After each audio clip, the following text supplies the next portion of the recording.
So this week is an important day on the calendar, one that North America celebrates every year. First, it's the 4th of July coming up on Thursday. Second, Mm-hmm. it's Canada Day. It's actually the Nathan's Hot Dog Eating Contest, by the way, on Thursday, non-Joey Chestnut edition. Third, it's Canada Day today. Thank you to our neighbors to the north. And fourth, and of course, Bobby Bonilla Day. It's a day that Bobby Bonilla wins the millionaire or becomes a millionaire once again with $1.19 million of deferred money that Bonilla got when he signed a new contract with the Mets in 2000 that got inflated tremendously because of Ponzi schemes that the Wilpons were in. Anthony, how are you celebrating Bobby Bonilla Day? Hoping the Mets get at least one more out to get a win because this bullpen without Diaz, yikes. Way to keep it fresh and topical. Jay, how are you celebrating Bobby Bonilla Day? Well, I have poked a little bit of fun at Anthony. I've poked some fun at my brothers and my sister who are Mets fans. And, I felt bad for Ant because today, on top of it being Bobby Bonilla Day, Knicks lost the key free agent. So I figured I'd be nice and send him something showing him that the Mets are not the only team paying someone well past the expiration date of that person's time on field. And I hope that made you feel a little bit better. Yeah, that Chris Davis contract, though, $9 million. Right? But again, Chris Davis still meant something. Bobby Bonilla hasn't meant something for 25 years in the major leagues. Rabbi still has to stick the knife in after I'm done. I'm perfectly fine. I will stick the knife in for all of your needs possible. Call me right now. Welcome to the On the Sports Line Show. This is the July 1st edition. Many different things to talk about tonight. The show is $1.1 million less than Bobby Bonilla's payday today. So we have a couple of things down there. All right, so we have some NBA draft recap, all the Knicks moves, and some free agents that talked about over the last few days. That's on the 4th of July menu tonight. But first, fill your cooler with ice, and if you're the case of former Florida Panthers goalie Roberto Luongo and member of the team, fill your cup with pasta. Here we go. It was the greatest comeback in Stanley Cup Finals history until it wasn't. Just as we all thought so many days earlier, Lord Stanley's chalice for the first time resides in Sunrise, Florida, as the Panthers pulled in that 2023 Miami Heat special, saving their most dramatic win for last, winning Game 7 on Monday night last week versus the Edmonton Oilers 2-1. As the state of Florida enjoys their third cup in 5 years, the country of Canada continues its cup drought. It is a country that had waited no more than 6 years between titles from the beginning of the NHL until 1993.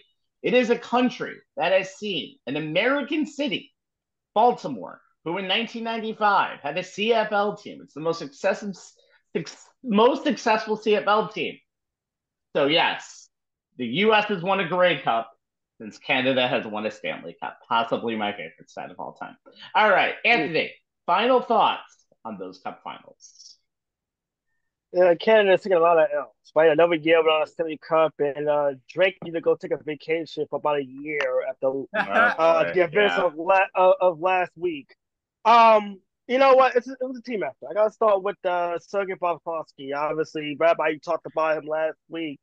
When Bad Bob made an unexpected return in the middle of the series after the 3-0 series lead. Game 7, he was great. He was spectacular. 23 saves. 23 saves helped Florida build the 3-0 series lead, allowed the one goal. But more importantly, he was the good Bobrovsky we saw throughout this postseason and the first few games of the series. You think about going back to some of the goals he gave up. He only allowed 4 in the first 3 games and allowed 12 in the middle 3, lead up to Game 7. So obviously, goodbye picked the best time that had the best game of his career. But also, yeah, the other stars showed up. Sam Reinhart, who was rewarded with a big contract, by the way. 7 years, $58 million. It's 58 million more than what I have right now. Yes, But 57 actually. Sorry about that. yeah, the even free agent scored a goal. Conor McGahey, who had 10 post playoff goals going into Monday night, with the opening goal of game 7. Um it was a total team effort. To look at some of the other stats, 30 hits, 17 block shot. The Florida Panthers got back to what they would do best, and that was just timely scoring by the star players, but mainly a defense. And Rabbi, you talked. We obviously had a group text. You talked about how the day before Game 7, which is last Sunday, the Florida Panthers had off, and I do want to. And I talked about the last show that maybe they need to kind of get away from hockey for a day and kind of recharge and refocus. And sometimes you need to do that, especially when you feel the pressure going on and you're on the cusp of a perhaps a historic collapse when you in a series you virtually dominated. And I referenced the 2004 ALCS and how the loss of the travel day really hurt the Yankees in that series because sometimes getting away from everything helps. And I think that allowed the Florida Panthers to kind of refocus and get back to who they are as far as the defensive team, because you realize the Edmonton Oilers getting back in the series was because of constant defensive breakdowns and allowing so many odd man rushes in those 3 games that they lost. So the Florida Panthers, I mean, congratulations to them. As a Ranger fan, I don't feel too bad about losing to the eventual Stanley Cup champions. It takes a little bit of the sting out of it, but the Florida Panthers, they did. You can make the argument that they were the best hockey team, in at least the last couple months of the season. Hard to say that because the Rangers playing very well. We saw Dallas obviously play well, and the President's Cup trophy could have went either way. But Florida, really was they stuck to who they were, and I think that was the most important thing in hosting the franchise first Stanley Cup championship. By the way, the only other trip to the Stanley Cup, the post trip to the Stanley Cup final in 1996, it was swept, and then they only won 5 games. You hear about this? Came into the series with only one Stanley Cup final win under their belt in Last year. 2 series trips. So to finally break through, and you think about this is a team that was injury prone. They made the coaching change. They updated the roster where they needed to be, and here they are. Making the coaching change to Paul Maurice last year was really one of the big helps of this team. Going from a President's Cup trophy team that had an experienced head coach and taking the licks last season and getting to the finals last year and winning it this year. Jay, final thoughts on this series? Oh, Canada.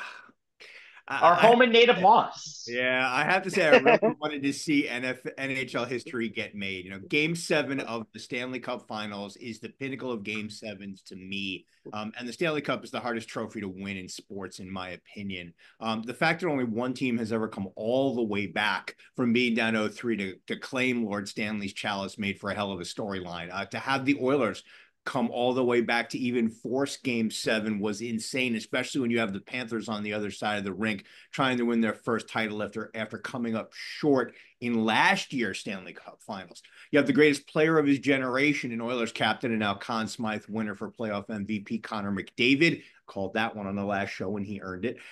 Going against one of the best defensive teams in NHL history, led by Panthers captain Alexander Barkov.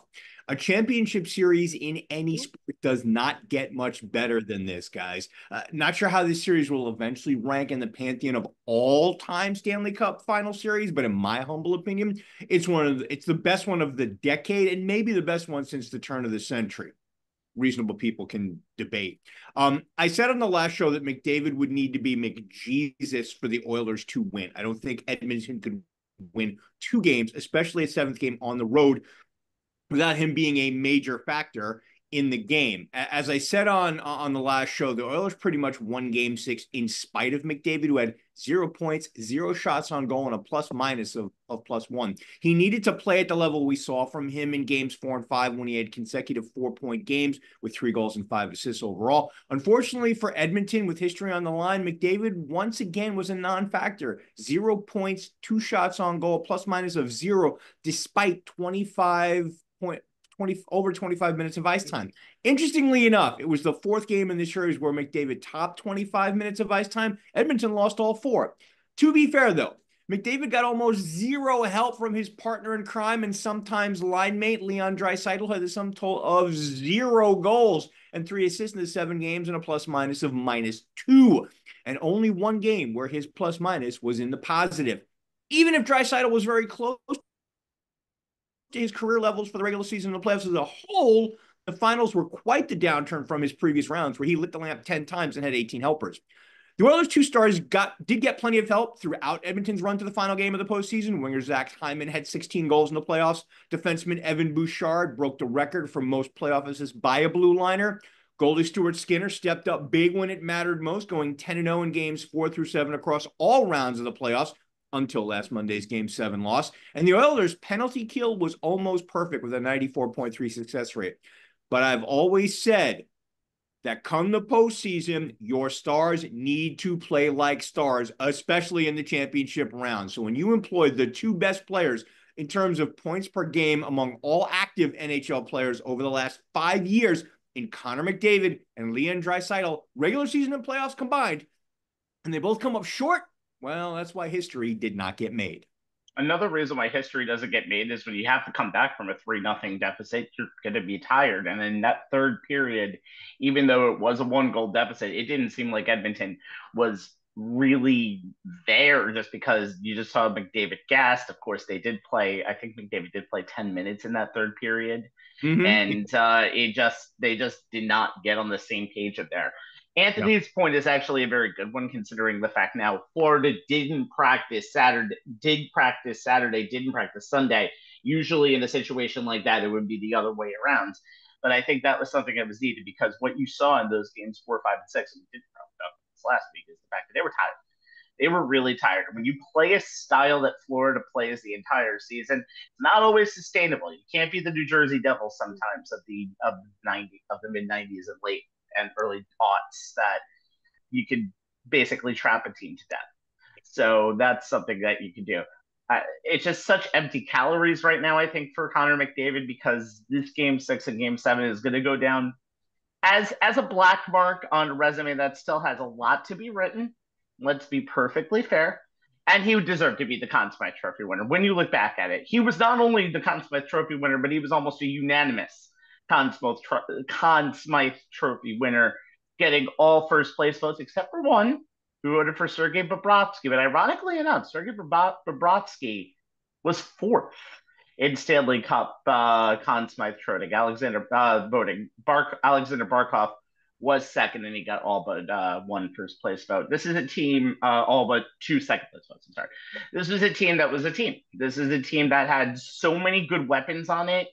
And there's just so much you could say about, especially all of the players on this team.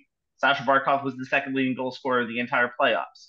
Gustav Forsling was the leader of that defense, and a guy who was on waivers 3 years ago. Sergei Bobrovsky has revived his career and probably made a case to go into the Hall of Fame now.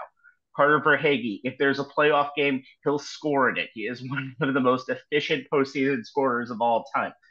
And just Sam Reinhart. And you just have a team that has clawed their way, pun intended, in the last 3 years to what has a chance to be made as a little bit of a dynasty.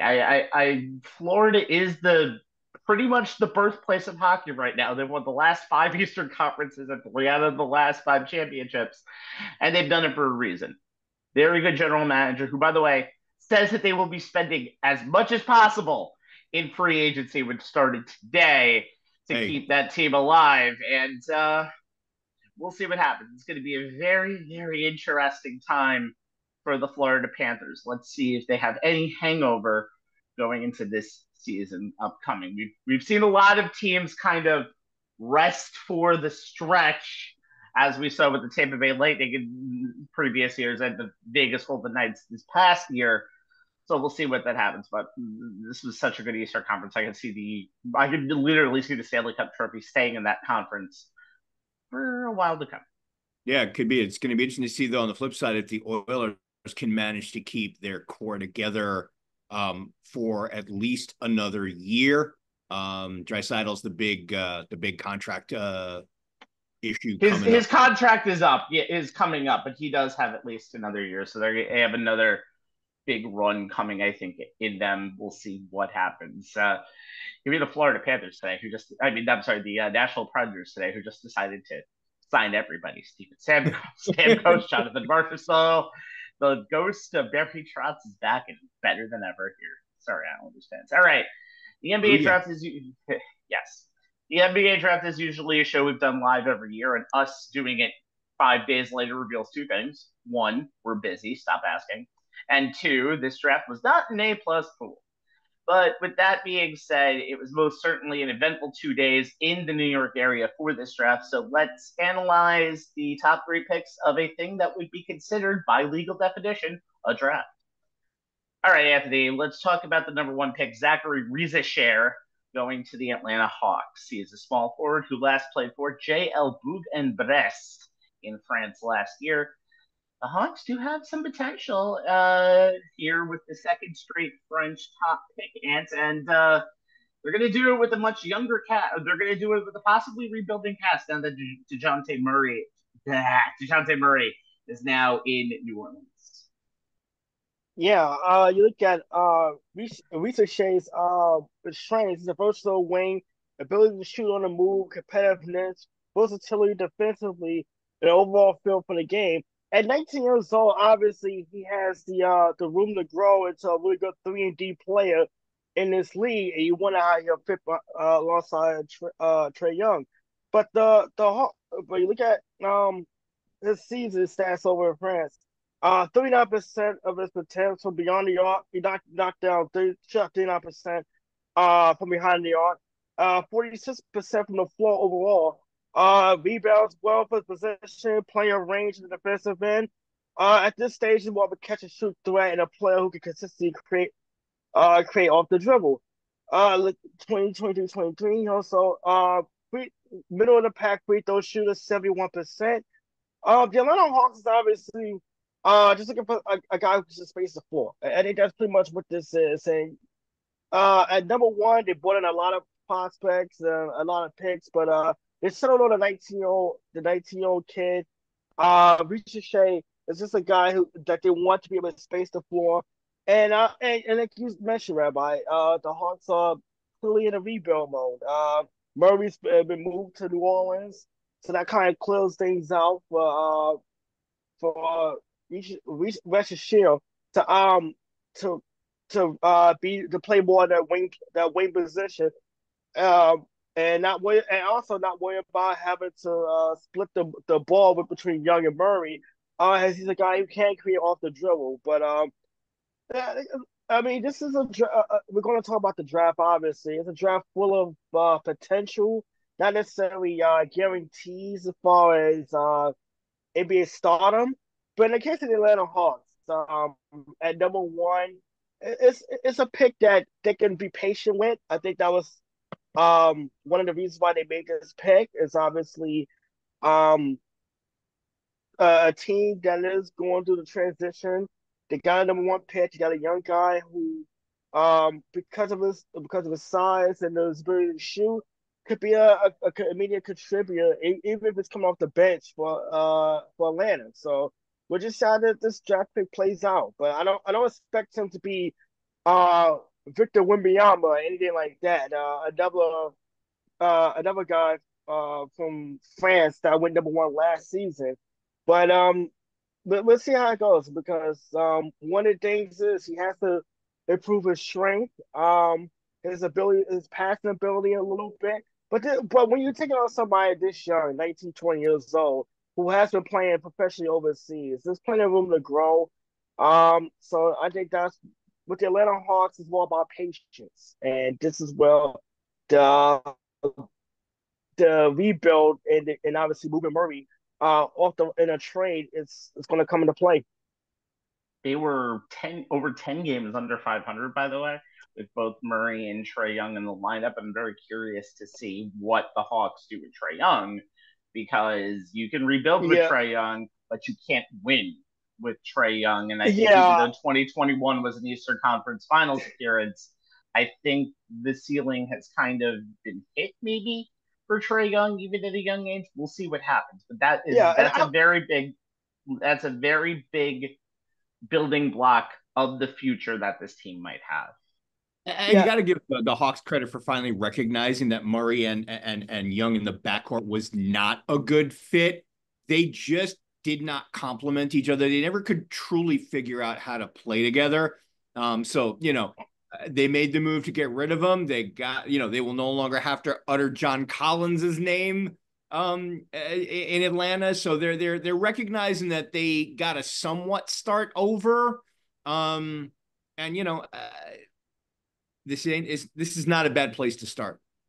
yeah, and also you gotta wonder about Trae Young if this is the ceiling that is going to be as high as it goes because he's on his third coach in his coaching career. I mean, he went through what two in his first 3 seasons, and you don't want the reputation of being a coach killer, but some of the issues in the past has been if Trae Young is coachable. Now he's going to be on a young rebuilding team. He's going to be the centerpiece of that rebuild. It's just going to be a question of is Trae Young accepted to that, and if he'll go on with the Hawks plans, or would the Atlanta Hawks eventually move on from him as well? I think it's actually number 4 for Trae Young, because I think he started with Lloyd Pierce in 2021. I But guess still, yeah, it's a lot. that's still a Okay. lot of coaches. And no, it's more than enough. You probably would like to go through one at that point, but again, NBA. So I'm up next. Alexandra Sarr, or I'm just gonna say it by his God-given name, Alexandre Alex. Sarr. I'm just gonna go by its given name. Alex Sarr is another Frenchman. He's from Bordeaux, by the way. Enjoy the wine. Who went number 2? He spent his semester playing abroad, playing in the Australian Basketball League, playing for Perth.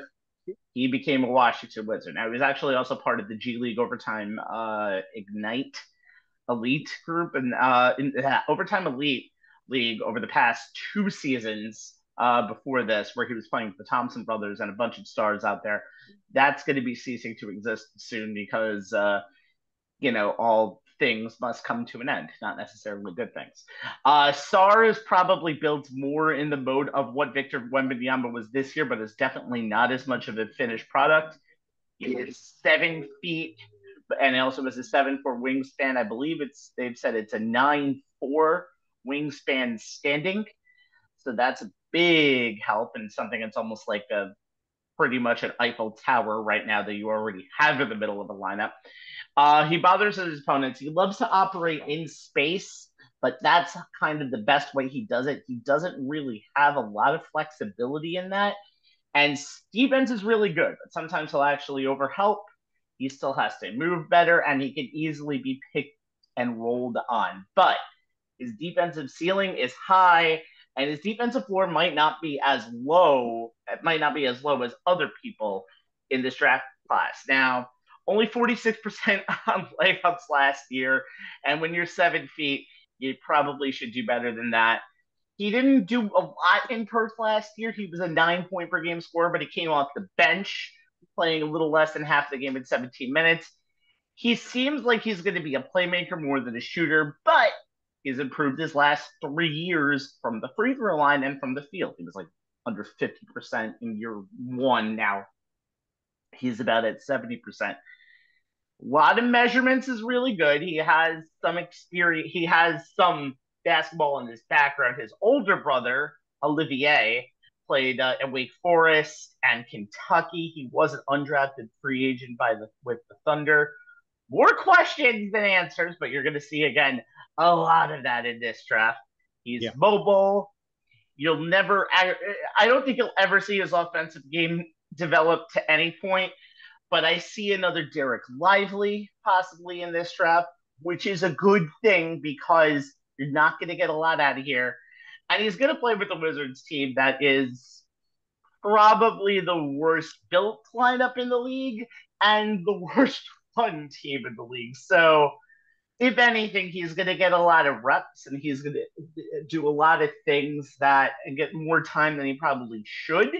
But in this case, I think it's going to be a lot of on the job experience for him. There's very little expectations, probably no expectations, honestly, even for a number 2 pick. And that's going to allow him to develop maybe into something where he can stay in Washington and be a building block, or he can be a piece to allow Washington to get more assets for the future. It's really not a lot of risk here because, again, not a great draft. And this is probably, if you're going to have a team that doesn't need a college player or an established college player to be on this team, this is the team to do it with. And we'll see what happens. It's not a meh pick, but it's definitely not the most exciting number 2 pick of our lifetime. That is for sure. No, I mean, Rabbi, when you said, when you discussing, in the opener about why we didn't do this live, I mean, at the end of the day, part of it was because while this draft was on TV over 2 days, granted, as far as if you're an NBA draft, guy nerd, this was not a made for TV draft. There was everybody in this draft, if they were eligible to be drafted last year, would have been so much further down, and guys who were picked further down would have been second rounders. There were guys who were picked in the second round who would have been undrafted free agents. There was no deep end of the talent pool in this draft, and that happens every now and then. We saw this 2013 when Anthony Bennett was taken at the top of the draft.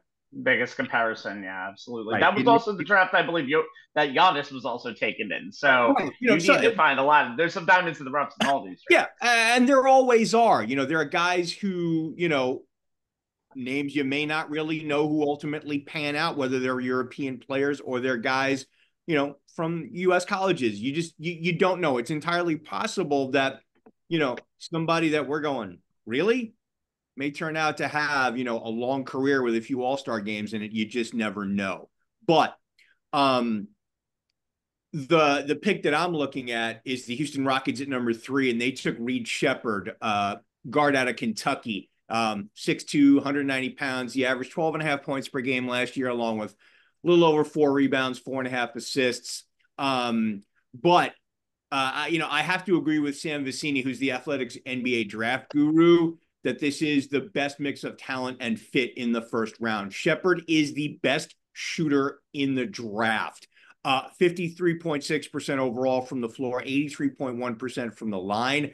But this is where he really, really shines. He knocked down his 4.4 three-point attempts per game at a 52.1% clip. He had a ridiculous 69.9% true shooting percentage. Both were the highest for any high major freshman guard since 2008 per Bart Torvik.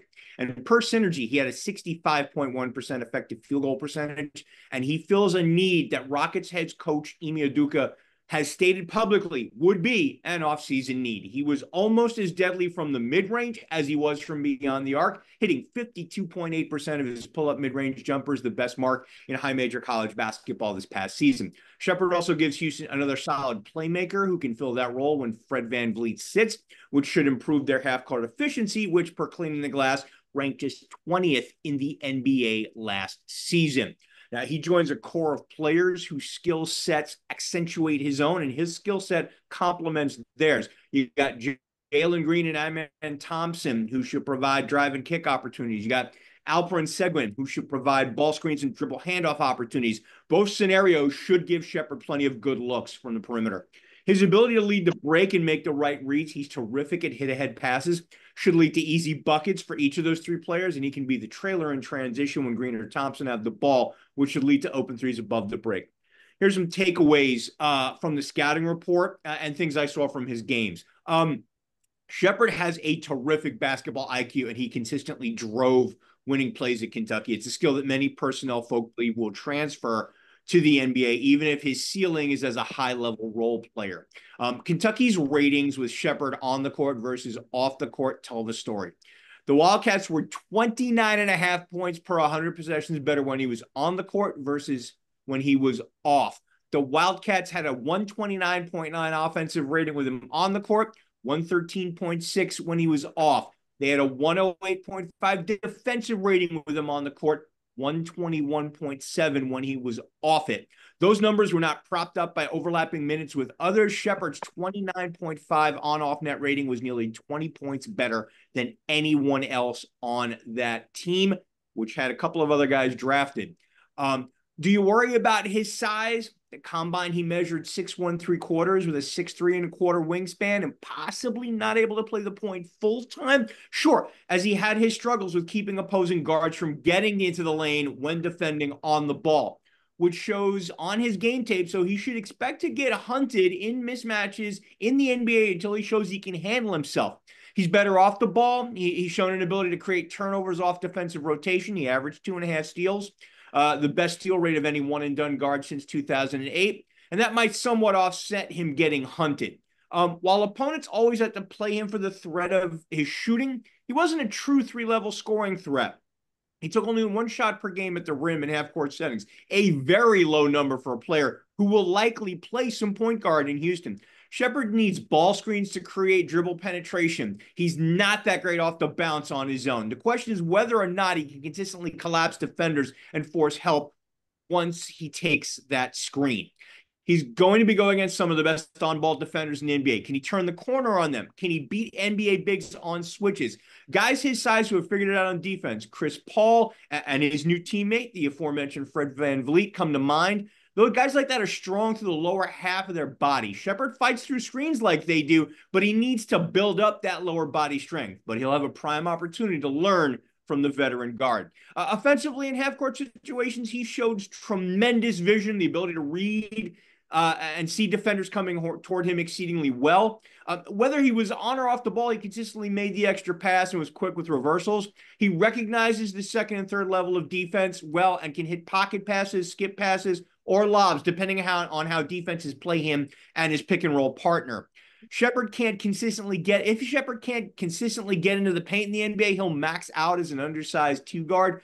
But if he improves that part of his game, and maybe the increased space around him on an NBA court will help, you're looking at a high-level combo guard or maybe even a legit starting point guard as his ultimate ceiling. His ability as a shooter and off-ball player should keep him in the NBA as a high-contributing role player, which should be his floor, and that's not nothing, especially in this draft. But whether Sheppard hits his ceiling or simply his floor, I think this is a great fit of draft pick to team. Well done by the Rockets. I disagree, only because of the way this team is built. And it's just such a mishmash right now. I know they went 41-41 last season, and they looked very good at times and looked very, very weird at times. And there was a point when Alfred Şengün, the center of mention, not Sengun, but where he just dominated the floor. But then when he was out, they even looked better. I agree. Sheppard is going to be a good fit in certain points. I just don't know sometimes whether if it's good to be on a team that's 41-41. It's good that you have a very good balance in there, but it's weird just because of the fact that there's just Jalen Green, Fred VanVleet, Jabari Smith, Dylan Brooks. He'll be a good backup point guard. I think that's where he should be as a Rocket. And if this team makes any changes in the future, hint, hint, they seem like they do because Tillman Fertitta never wants to sit still. He's one of those me, win, now owners. Then he might be a very good piece. But I do think the most upside. Let me finish. I do think the most upside does come from this pick, bottom line. Here's the thing, though. The Houston Rockets are a chemistry experiment. We know this, right? But here's the one. Sheppard fills the one glaring need that they had from last year. They do not have a knockdown shooter on this team. And on that skill set alone, he fits a need that they absolutely had to have. Wherever they go from there, and you're right, A year from now, this team could look completely different, depending on whether they trend upward or downward off that 41-41 season. Udoka's a good coach. Say what you want about, his off-the-court decision making. I will not. On the court, he's a good coach. That was rhetorical. I didn't expect you to answer. I will answer, though. I don't see anything in rhetoricalness. The point is, the man's a good coach. He's implementing his philosophy, which we know worked in Boston. And if he can get these kids, and they are kids, they don't have a lot of veteran experience beyond Van Vliet and Brooks. And Brooks, I question in terms of leadership. But like I said, Shepherd comes from a winning program. He knows how to play basketball. It's in his DNA. His dad was a Kentucky Wildcat, and a good one. So he knows how to play the game. He knows how to think the game. He knows how to see the game.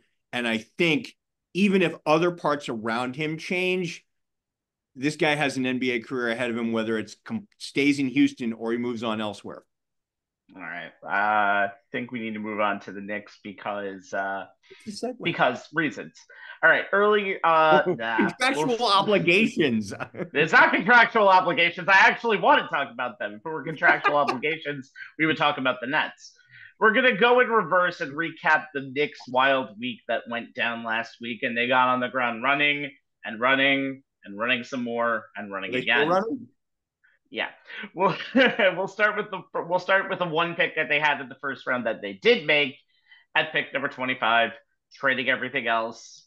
Go read the notes and the minutes because I can't tell you everything now.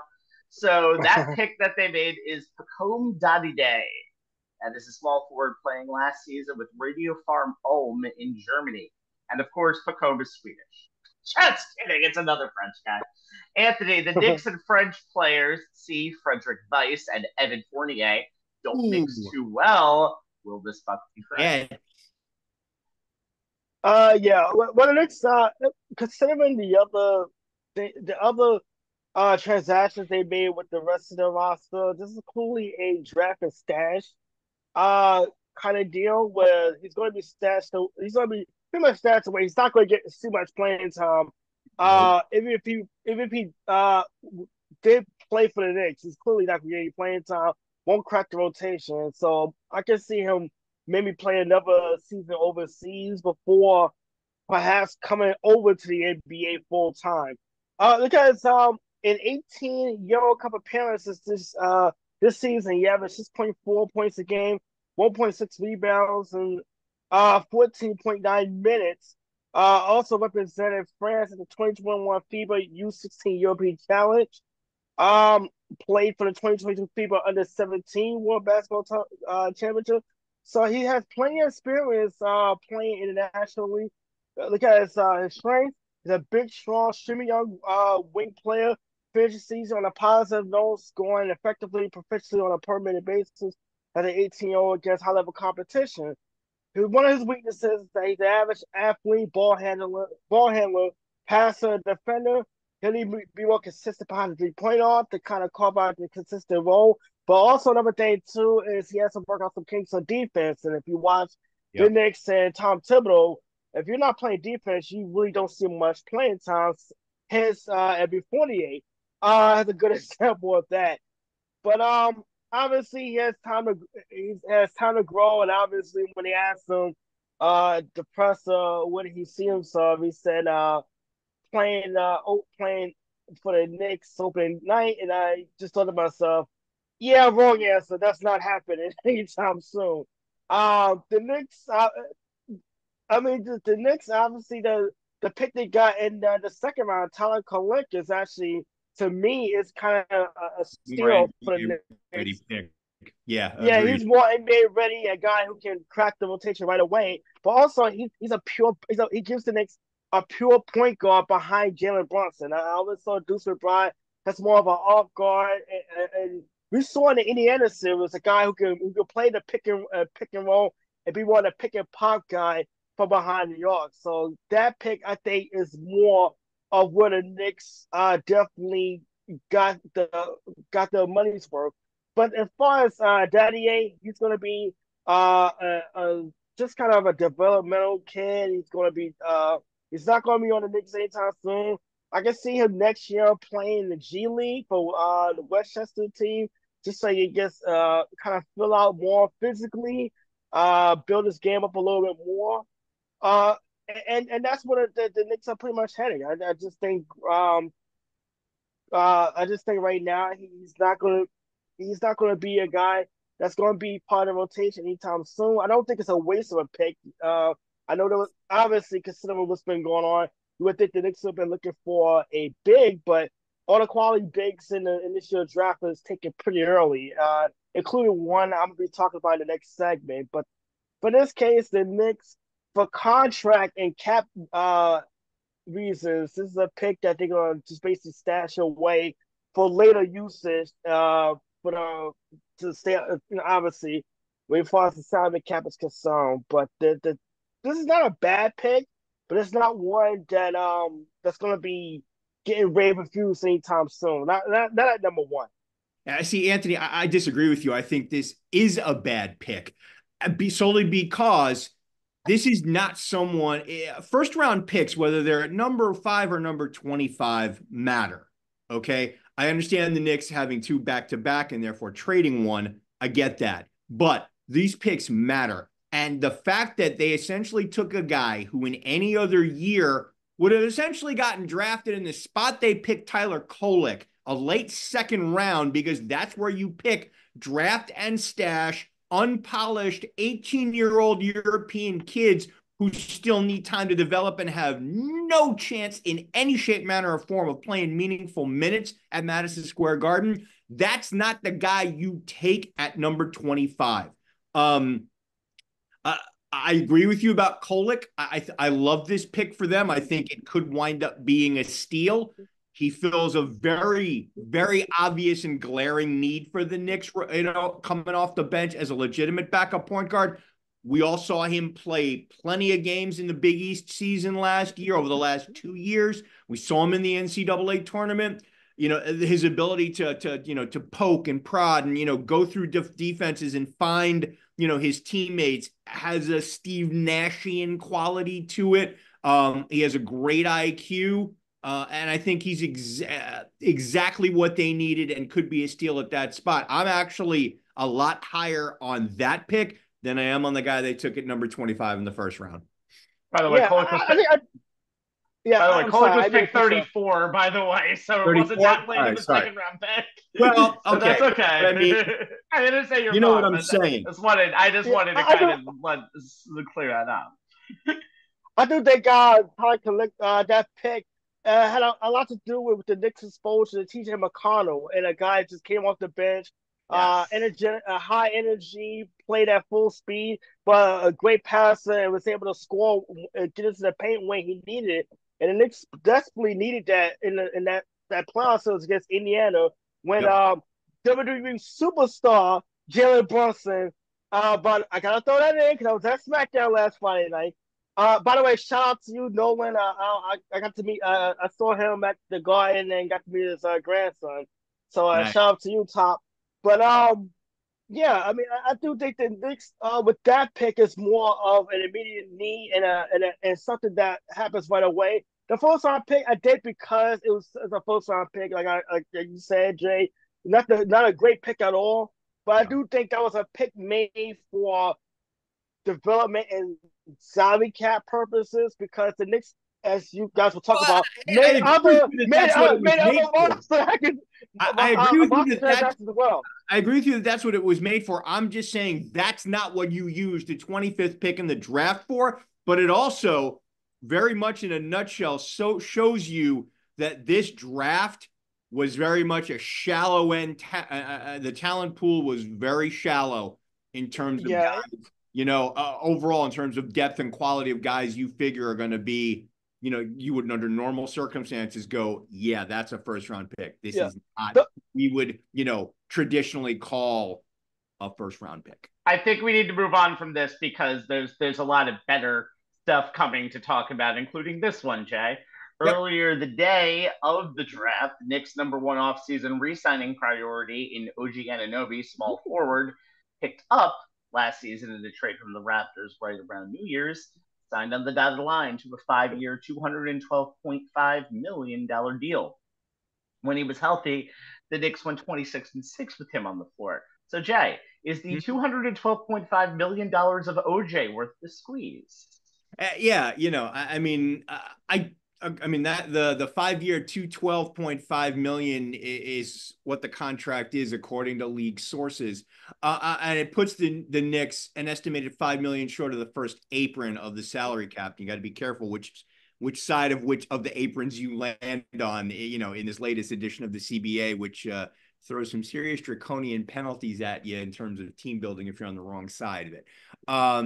Anunoby had a $19.9 million player option for next season, and theoretically, the Knicks could have signed him to an extension off that number, but with extensions being limited to 140% raises off the final season of a previous contract, but knowing full well that he could get more by opting out and signing a new contract, it came as no surprise that he did what he did, and the Knicks kind of didn't have much choice but to do what they did. Per Fred Katz, who's the Knicks beat writer for The Athletic, if the Knicks start Anunoby at his lowest possible starting salary to save room under the hard cap next season, the 5-year, $212.5 million contract would break down like this: $36.6 million next in year one, this coming season, $39.6 in year two, $42.5 million in year three, $45.4 million in year four, and $48.3 million in year five. The case could be made the Knicks may have slightly overpaid here, as the average annual value of this contract works out to $42.5 million per year, and most NBA front office execs polled by The Athletic put Anunoby's value between $35 and $40 million a year. But that being said, and despite Anunoby being an injury risk, he hasn't played more than 70 games since his rookie season, 2017-18, and has missed 36% of his team's regular season games over the past 4 years.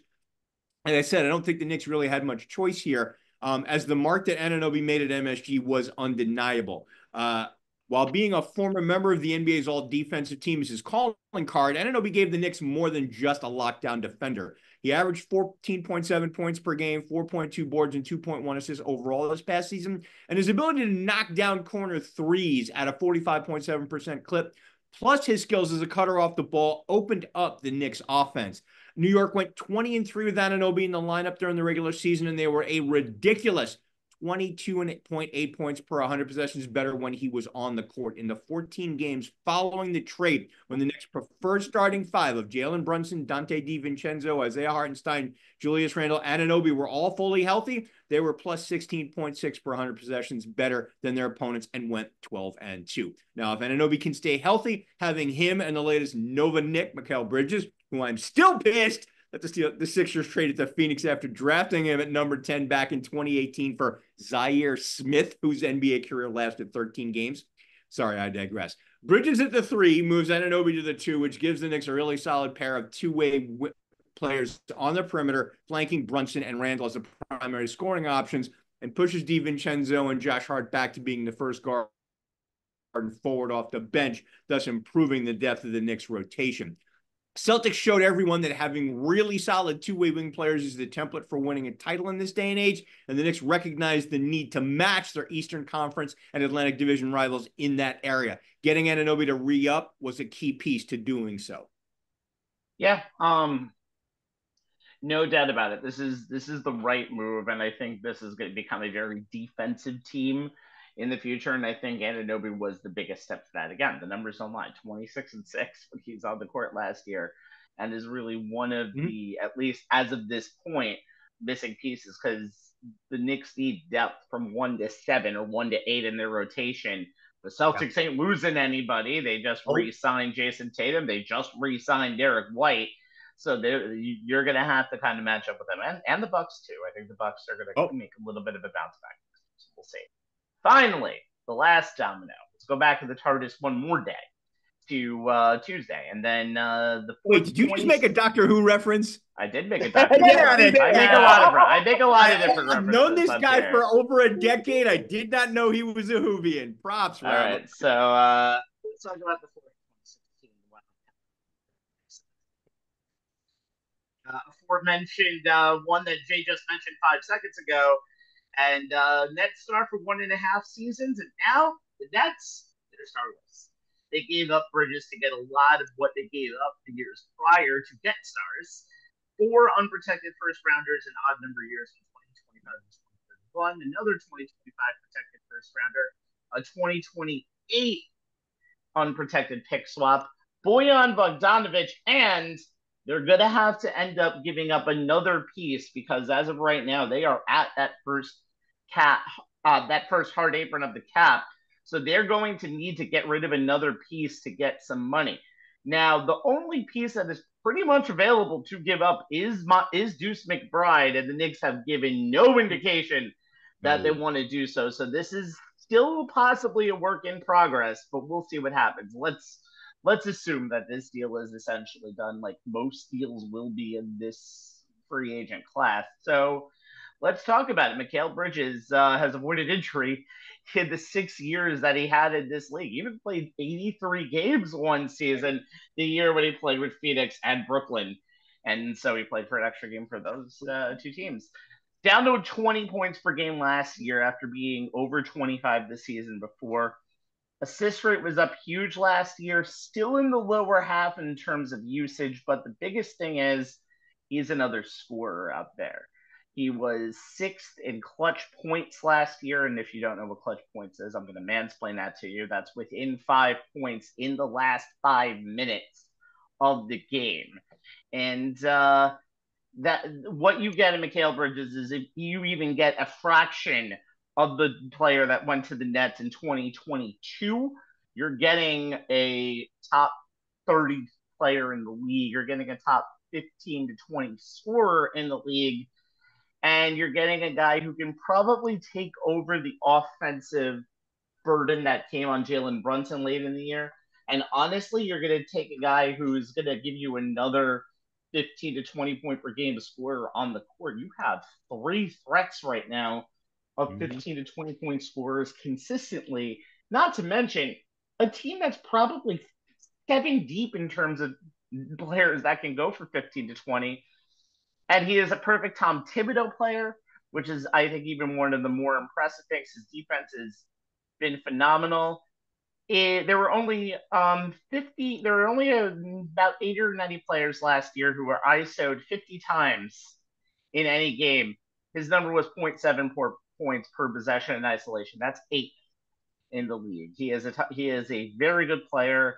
You had the chemistry of the Villanova 4 in Josh Hart, Dante DiVincenzo, Jalen Brunches, and now Mikal Bridges. And yes, by the way, you can have pros off that 2016 team. Stephen A. Smith, love how that clip surfaced last week about how they said there was no pros in that team, and now there are 4 of them on this lineup. This is a championship aspiring team. With this move, it means that the Knicks are all in for next season.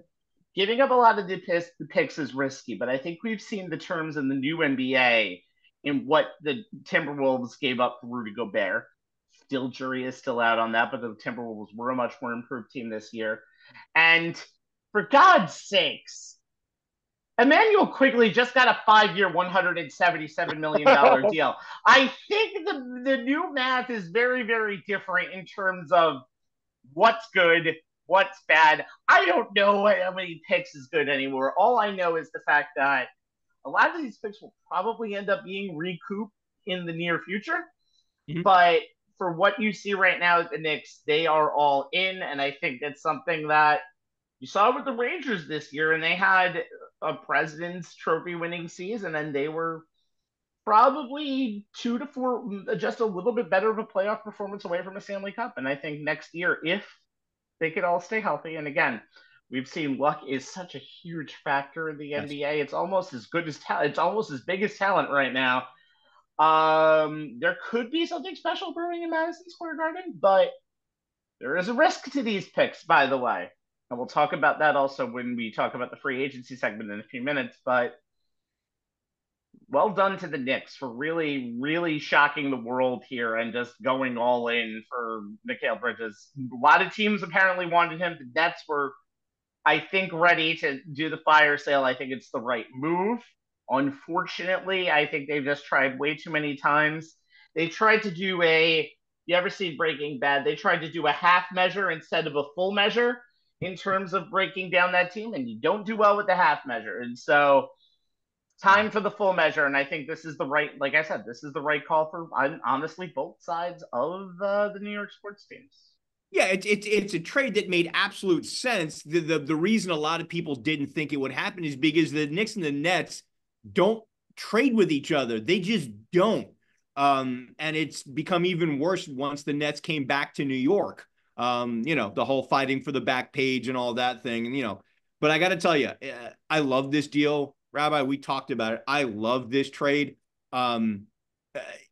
People, we kind of, make the joke about the Nova Knicks, but there is something to be said because the culture that these guys came from Jay Wright's Villanova program, you notice that his teams consistently won. They may not have had, the front page bold type alpha star, but each one of those guys learned how to play basketball the right way, and their skill sets transitioned to the NBA level. They just needed to be in the right situation.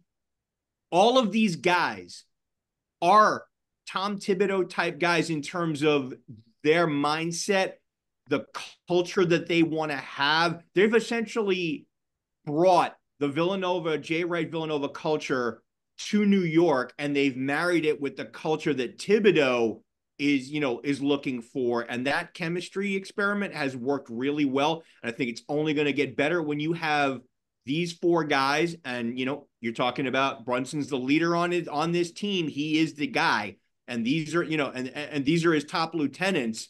It's his team now.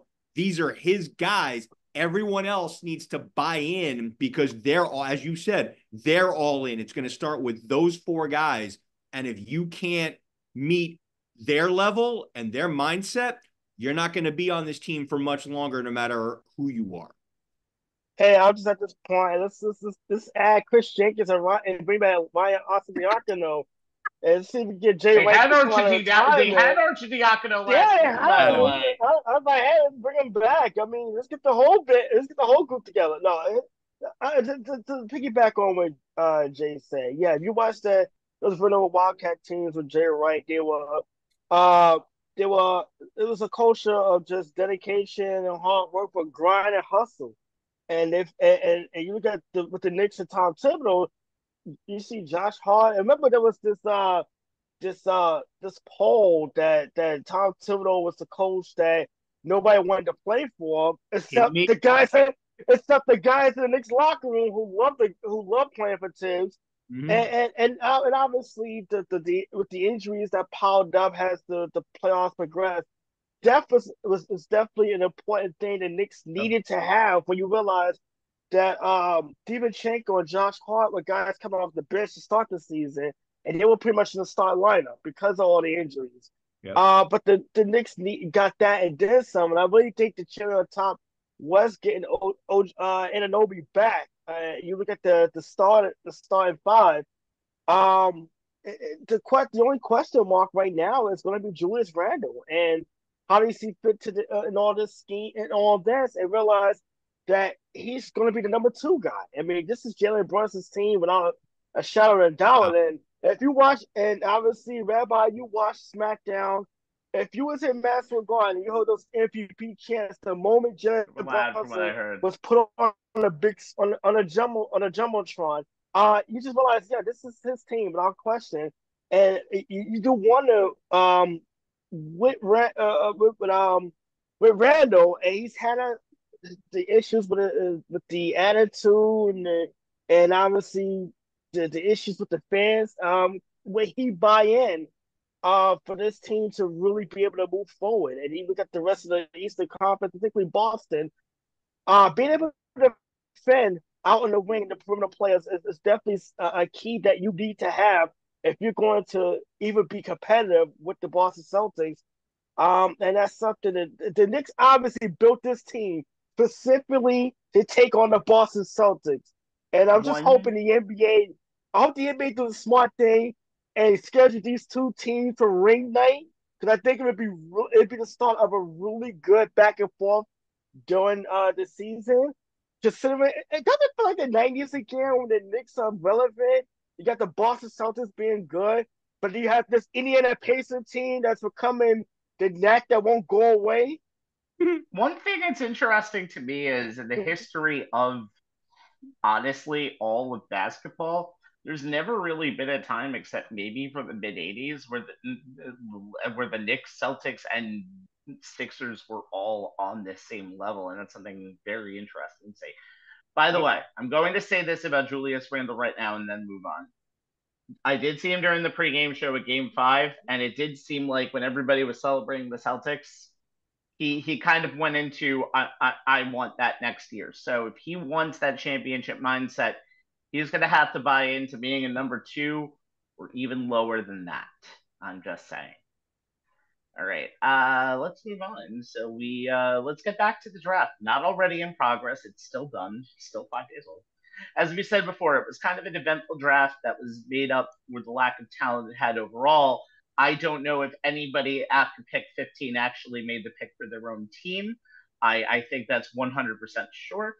But let's talk about 3 picks that we liked and didn't like. From the Sixers picking a Dookie to a championship contender trading up for a missing piece, and the back-to-back Wooden Award winner getting picked much higher than expected. Let's talk about 3 headlines from this draft, starting with the Sixers and Jared McCain of Duke at number 16. Guess who I assigned that one to? The guy wearing the Sixers shirt? Yeah, exactly. Yes, that would probably be the answer to that question. I really thought the Sixers were going to take Dalton Knecht at 16. He was available as the SEC Player of the Year, went to the Lakers with the next pick. On paper, the 6'5", 215-pound Knecht, who hit his 6.5 3-point attempts per game at a 39.7% clip at Tennessee last season, fit a role that the Sixers have somewhat been missing since Knecht's new head coach, J.J. Redick, was running off screens and taking dribble handoffs from Joel Embiid and knocking down threes at an almost 41% clip from 2017 to 2018-19, en route to averaging 17.6 points per game in Philly over those 2 seasons. Per Sam Vecini, the Athletics draft guru, Knecht was this draft's most ready-made NBA scorer, and he should be able to step in immediately and space the floor for his teammates and knock down shots. That would have made him the perfect piece to slot next to Embiid and dynamic guard Tyrese Maxey, as he'd be the recipient of plenty of good looks from beyond the arc off passes from the post, nail, or elbow from Embiid, or on kickouts off drives by Maxey. Instead, the Sixers picked Dookie Jared McCain. The offensive skill set and fit are similar to what they'd have gotten with Knecht, as McCain is also a knockdown shooter, hitting his 5.8 3-point attempts per game at a 41.4% clip. And per Vecini's scouting report, McCain's mechanics are nearly perfect. The ball comes out of McCain's hand clean. He has a high follow-through. There is great rotation on his shot. His misses are also incredibly pure. They rarely seem to hit the rim. And as someone who watched him play in the ACC last year, I can attest to that. But what I just can't get past is the fact that McCain is just 6'2" without shoes, with just a 6'3.5" wingspan, which is undersized for a guy who right now projects as just a 2 guard, which would make the Sixers backcourt really small and a little less dynamic when McCain is on the floor next to Maxey, as opposed to Kyle Lowry being on the floor next to Maxey, which allows Maxey to play off the ball. He won't be able to do that with McCain alongside him, as McCain is not anywhere near ready to play the point. Here are some takeaways from the scouting report and things I saw from his games. McCain does have a very high basketball IQ. He has a great feel for the game, and he seems to read everything a moment before the other guys on the court do. But for a smaller guard, he's probably not a good enough passer right now to be able to initiate offense and get his teammates involved consistently, as previously mentioned. He hits the roller when available out of ball screens. He generally doesn't turn the ball over, but he averaged fewer than 2 assists per game, and he generally does not collapse defenses on his drives to, when he's attempting to find kickouts to open shooters. And unless he improves in these areas, he's best utilized as a scorer, at least in the half court. Now, out in transition, that's where McCain thrives, whether he's leading the break as the ball handler or he's running the lanes to get to the wings and corners. When he's the ball handler, he's very attack-oriented in transition. If he sees an angle, he's going to attack it, and he's going to go. He can change pace. He can string together a couple of moves to throw a defender off balance. As a shooter, His range extends all the way out to 26 feet, and he's not afraid to shoot it from there. He's a reliable shooter, having made 42.1% of his threes off the catch last season at Duke and 37% of his pull-up threes. He's good at coming off screens and understanding how best to angle himself to get open. He also moves really well off the ball and has shown a knack for finding open areas on the court. Now, he also uses the threat of his shot as well as any player in the country. He knows how to utilize shot fakes. He loves his shot fakes, I got to tell you. He attacks closeout well enough to get to the rim and was really good as a driving scorer. He's not an elite creator out of ball screens, dribble handoffs, or on ISOs, but he does seem to get to his spots, as I noted. He took only about 2 half-court shots at the rim per game, somewhat due to not having an elite ability to break down defenders from a standstill. But he was incredibly effective when he got there, converting at a 61.4% clip. McCain's a really good rebounder for a guy his size. Reads the ball well off the glass, and Duke let him crash the offensive glass, averaged almost an offensive rebound per game. Overall, he averaged 5 rebounds per game, which is really solid for a guy his size. He does not have any fear of going into the paint to go after the ball. He got way better defensively as the season progressed. He is physical and he's tough on this end. Early on, he was a bit of a liability. Duke did try to hide him often early on. He's never going to be a stopper. Wasn't anywhere close to that last year. Did have some good moments, as an on-ball defender, dealing with some of the bigger guards as conference play progressed. He walls up with his lower half, got strength there, and he makes multiple efforts to stay in front. He's good at guarding opposing off-ball scorers and running and chasing them because of his high IQ. Now, generally, as I noted with Reed Sheppard, smaller guards who make it work defensively in the NBA are stronger ones, which means McCain might have a chance to be serviceable in this area despite his height. He is 200 pounds. He's well built. He's willing to be physical, but he's not quick or long. He struggled early last season while adjusting to the increased speed of the college game, and a similar struggle and adjustment period to the game speed at the NBA level is not out of the question. It'll be interesting to see if teams try to put him in the weak side corner regularly and force him into being the low help man or the guy responsible for the 1-on-2 situations when the ball's on the other side of the floor. Bottom line, and this is just me talking, McCain is said to be a kid of great character, and despite the huge social media presence, he reportedly has a terrific work ethic both in the gym and in the weight room, something that will play well on Broad Street. And plenty of people believe in his upside and his potential. He will have room and time to grow, as Philly doesn't need him to provide big minutes or big numbers. They re-signed the guy who's most likely to be their starting 2 guard, which is Kelly Oubre Jr. Right. So if all he does as a rookie is come off the bench and knock down threes at a 40% clip as a depth piece at guard, then he may exceed his draft position. I'm trying to be cautiously optimistic here. We'll see.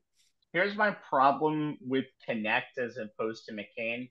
I see outside of position and height, which is a little bit of a difference, I see a lot of the same skill set, especially defensively, and I think that's where this team needs to be better.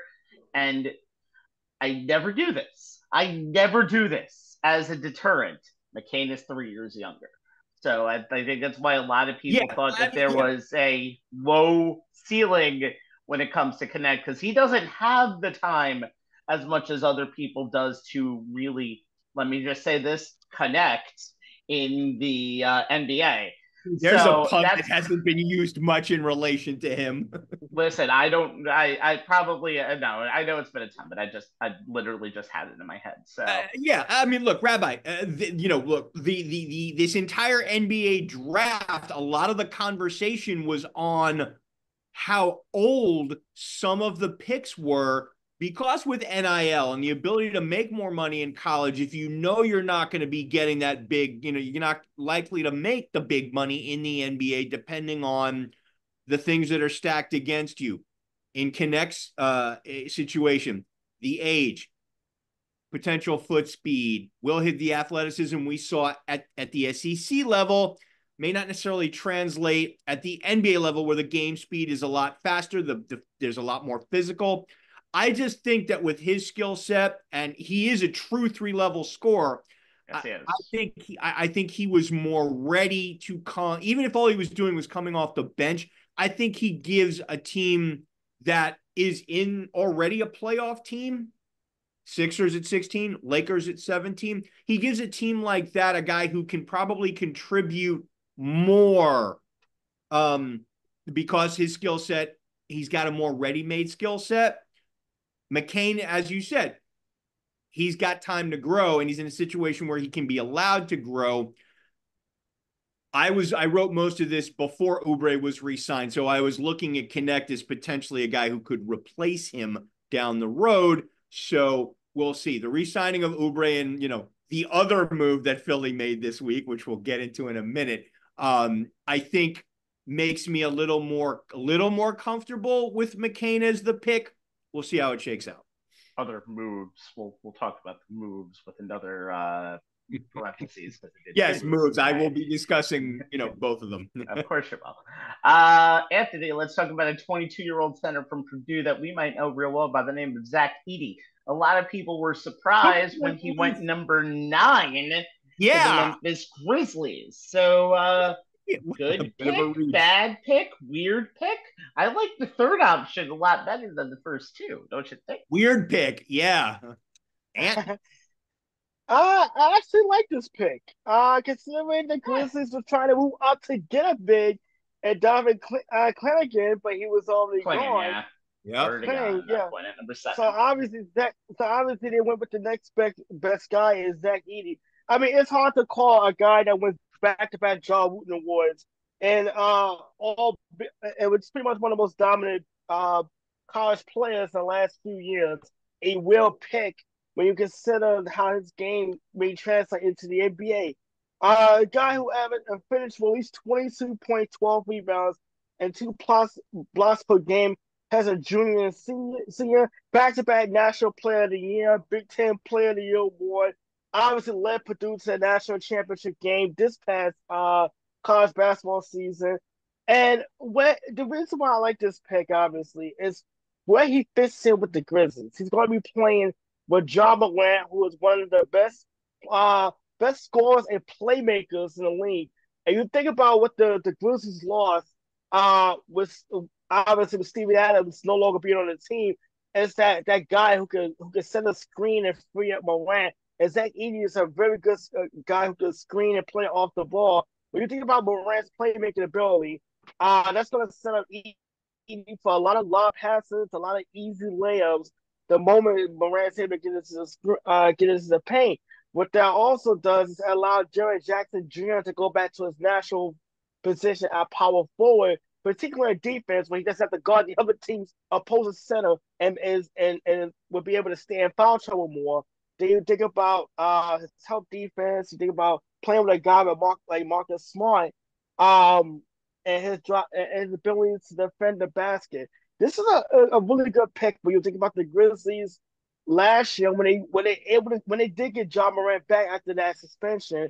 They seemed like a team that looked like they could have pushed for the playing tournament until Morant obviously was done for the year with an injury, and pretty much the season fell apart from that point on.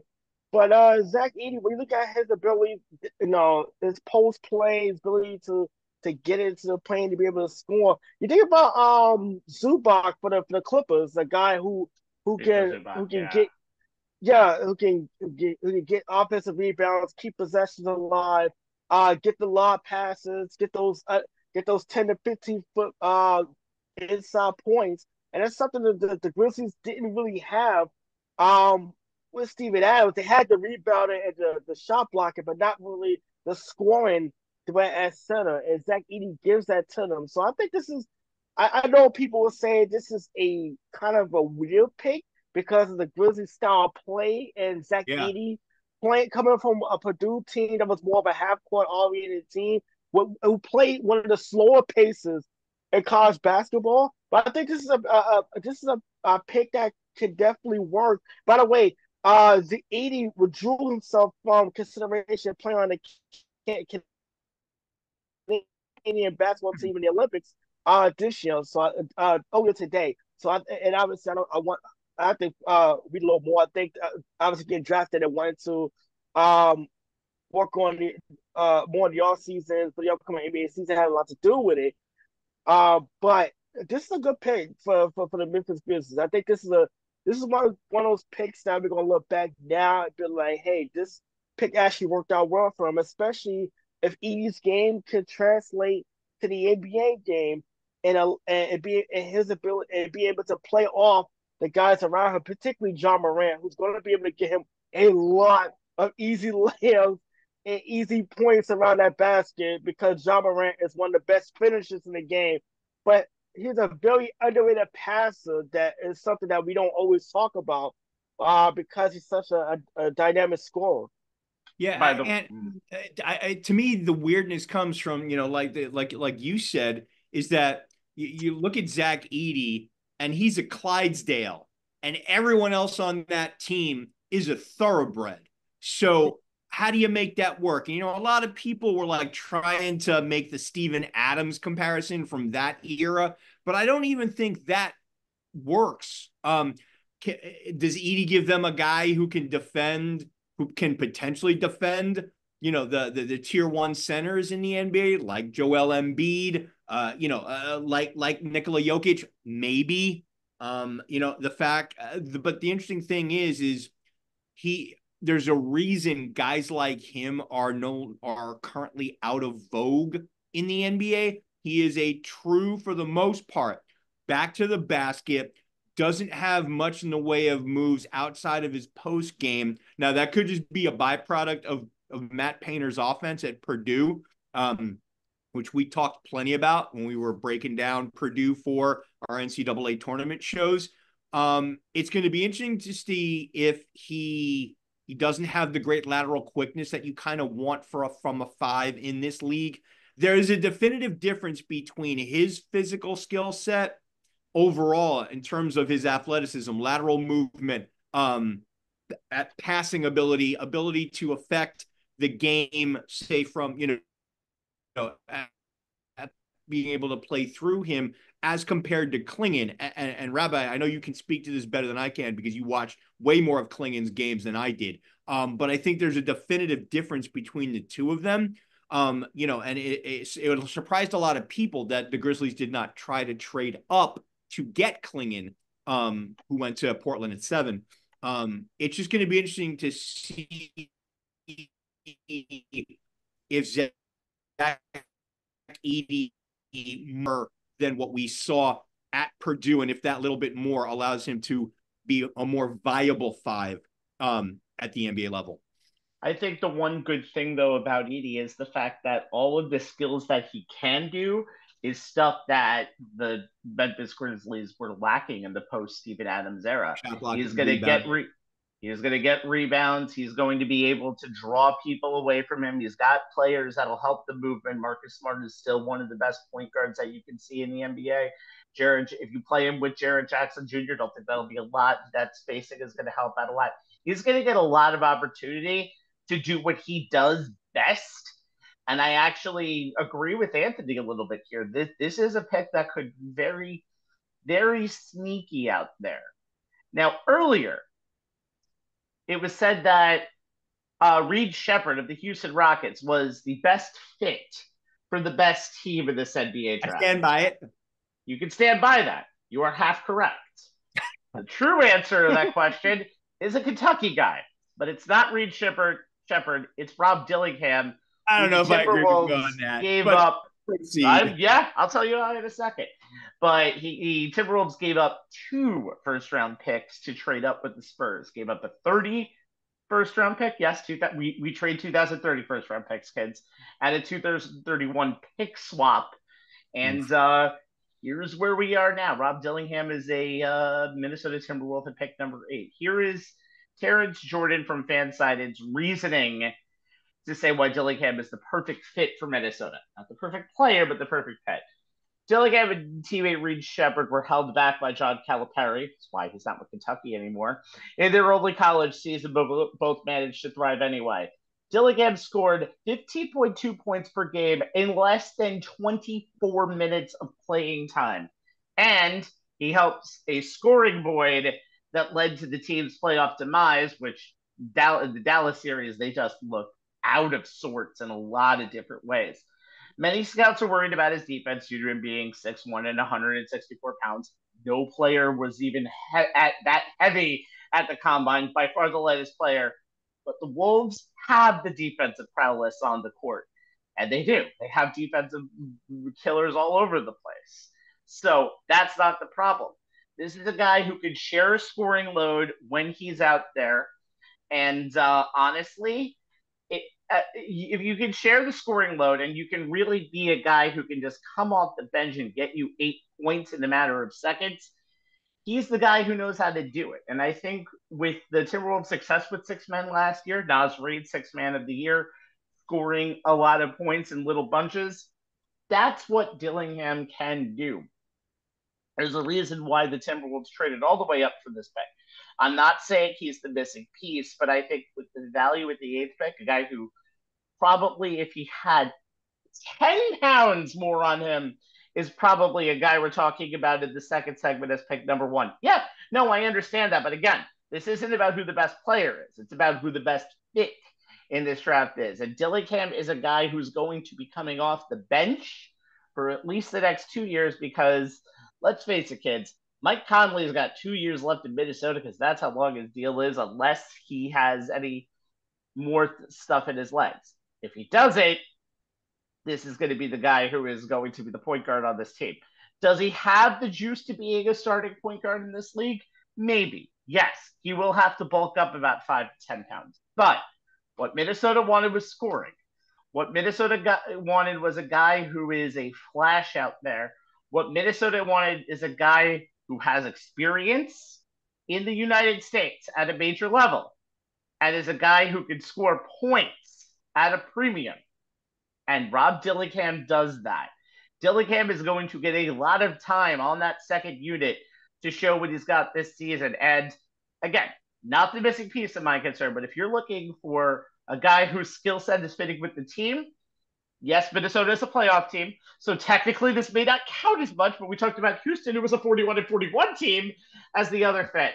I think Dillingham is a perfect fit for the Timberwolves at this spot. It is a steal that cost 2 draft picks in 2030 and 2031, but the price is worth it. This is a very surprising pick that Minnesota made, but surprising in a very good way. This guy could be a 20-point per game scorer in the near future.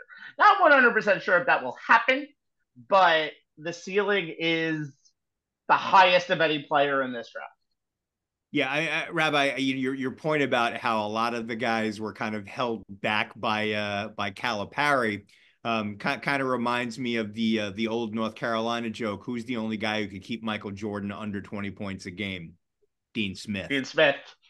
So we'll see. I'll tell you what, though, those two guys formed one of the best backcourts in the nation last year, and that's with Shepherd coming off the bench.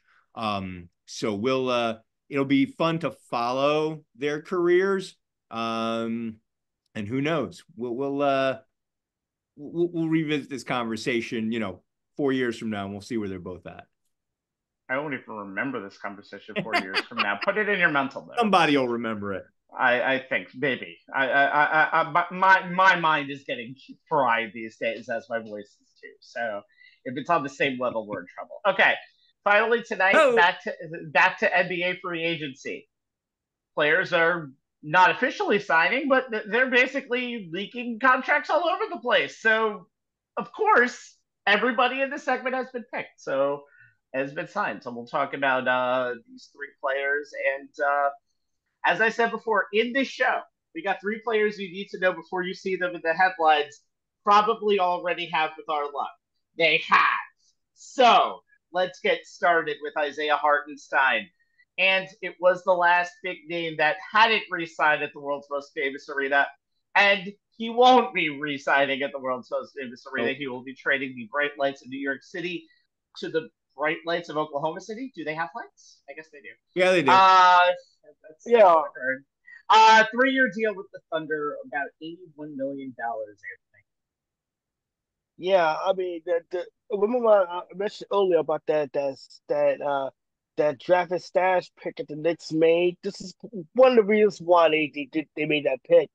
The Knicks offered Hartenstein a 4-year deal, $72.5 million. They never withdrew the deal, but obviously because of early bird rights and that tier that's now part of the salary cap, the Knicks that was the Knicks limit that they're going off from, and they kind of and obviously if another team came with a better offer, particularly more money, that there was a good chance that they will lose Hartenstein. And the Oklahoma City Thunder, I mean, this is a great pickup for them because of what Hartenstein is able to bring to the table, and he was such a key piece to the Knicks postseason run, particularly when Mitchell Robinson went down earlier this season with the ankle injury, and so Hartenstein was the starter and pretty much kept the starting lineup, even the starting job, even after Mitchell Robinson came back. He averaged 7.8 points per game. But you look at the over close to 8.5 rebounds per game that he averaged, and obviously high energy guy, and was a developer of rapport on that little on a pick and roll with Jalen Brunson, that little short floater in the back in the paint that came in pretty handy in the playoff series against Philadelphia and in the 7-game series against Indiana. But obviously his energy, his ability, his passing ability, that definitely is going to be missed at the Garden. But he's going to Oklahoma City team that is contending. They were the 1 seed in the Western Conference this past season. Uh, he's going another, and Shea Gilgeous-Alexander. He's going to be playing alongside Chet Holmgren.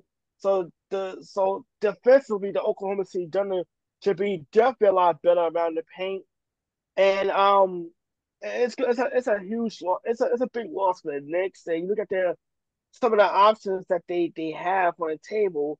They can bring back Precious Achiuwa, a guy that they had waived to try to save money, but obviously with Hartenstein going now, they would definitely need a backup, some kind of depth at the center position, because as good as Mitchell Robinson been, and he was also probably a career year before the injury. It's been his ability to stay healthy. He's only played more than 66 games once in his NBA career. Um, they also have Jericho Sims still on the roster, and they got some of the guys, the free agents that are still available. Mo Wagner, Daniel Tice, Thomas Bryant, Mo Obama. They really don't. They're not as dynamic as far as being a well-rounded center as Hartenstein. So these are pretty much guys who offer one thing, but not exactly the other. In the case of Mo Obama, a guy who gives you size and rebounding, but maybe not rim protection and not offensive threat. Daniel Tice, a good passer, maybe give you a little more offense, but not good defensively. So it's just basically like one and not the other.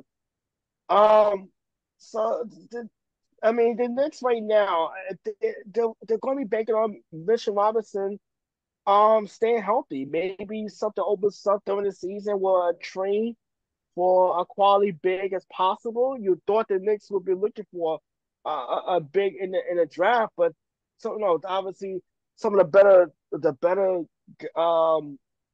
bigs came was pretty much off the board. So look at the Knicks right now and what the direction's headed. They could always bring back a chew and try to bring it back with the 3 guys they have. Jericho Sims has shown promise as far as his athleticism, but he's not a rim protector. So the Knicks definitely gonna have some question marks as far as filling that backup center role. And they had to know that with the production Hartenstein was giving them, that there was a chance that they may lose him. And Oh, they knew they were going to unfortunately, lose him, I think. yeah, the reality came to fruition this afternoon before we came on the air. And Jay was giving me the bad news.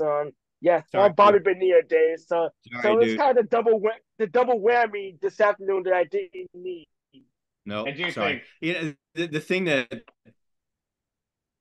that like is the issue. I mean, Anthony, you talked about the available guys do one thing or another. I mean, we have to remember that Hartenstein was originally brought to this team to be the backup to Mitchell Robinson. The Knicks offense kind of really kicked into a next gear when Hartenstein got put into the starting lineup, and the Knicks, after Randall got hurt, had to make that change that we talked about to have Brunson operate more without the ball, even though he's the point guard, in order for him to get the ball back in good shooting positions. And the Knicks' ability to play through Hartenstein as a passer, facilitator, finder of cutters, guys coming off screens, his ability to do that, along with his ability to rebound, as you said, that floater in the lane, he gave them a dynamic at the center position that took the Knicks offense to the next level. As good a defender as Robinson is, and he's a tier 1 shot blocker, he's a tier 1 rebounder, especially in the offensive end. He's limited in every other way offensively. What I'm interested to see for the Knicks going forward, and Thibodeau, as we all know, the guy is definitively very much got to have a rim protector, got to have a rim protector, got to have a rim protector on the floor at all times.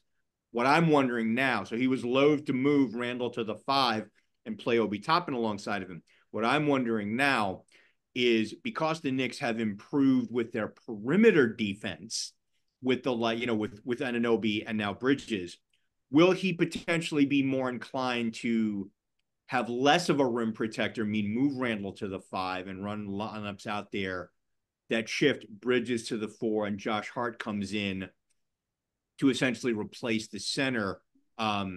Great perimeter defense, a little undersized maybe, and maybe a little less rim protection, but better at the point of attack, at multiple points of attack. Be interesting to see if Tibbs tweaks his philosophy and comes off that hard and fast rule of always having to have a rim protector at the 5 at all times. Yeah, and if you want to really see Hartenstein's impact, just go back to Game 2 of the first round series against Philadelphia, and the rebound, offensive rebound, he set up DiVincenzo's go-ahead three-pointer, then the block on Tyrese Maxey the very next possession. Hartenstein was just a high-energy guy that just gave the Knicks a lot more. Sorry, Jay, but they gave the Knicks a lot more than they bargained for. He pretty much outplayed the 2-year deal that they signed him to initially, and then some. He outplayed it fourfold. Me of being too good at your job, right, Rabbi? Like fourfold, by the way, playing his contract.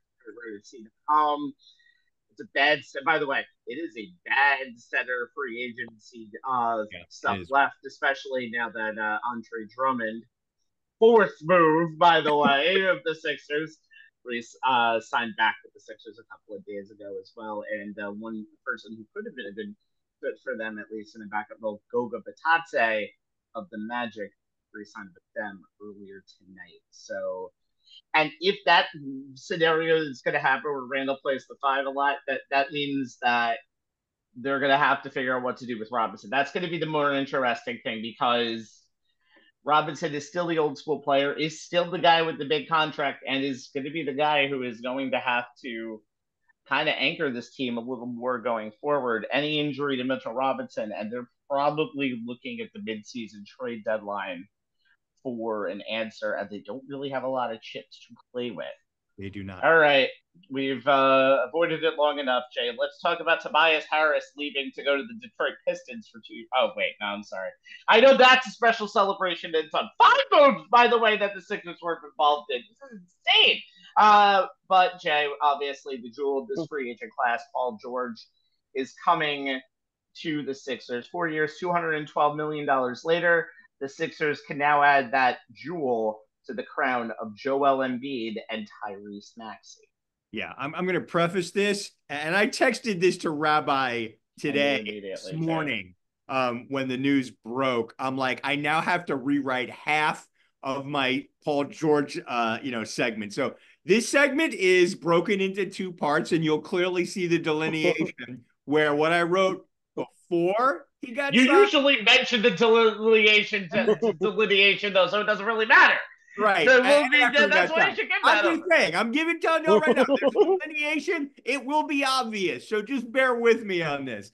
As I noted in the Knicks segment, the Celtics showed the NBA just how important having really good two-way wing players is, especially wings who can score at a high level as well as make plays for others. So it's no surprise that such a player is atop the available free agent board. Paul George, later the Los Angeles Clippers, and where he gets his mail next year could play a big part in any potential change to the balance of power among teams looking to prevent the Celtics from repeating.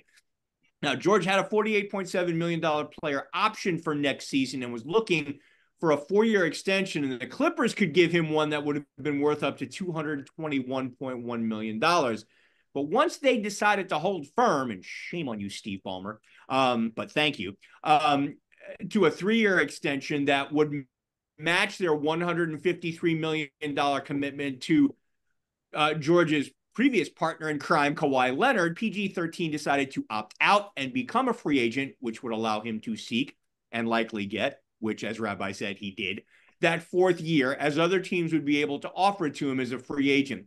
The sticking point for Clippers owner Steve Ballmer was his desire to escape the association's second apron luxury tax territory by the 25-26 season, and that position is what held up negotiations on that possible extension and ultimately led to George opting out of his player option and testing the market in an attempt to get all the years and dollars available to him per the NBA's new CBA.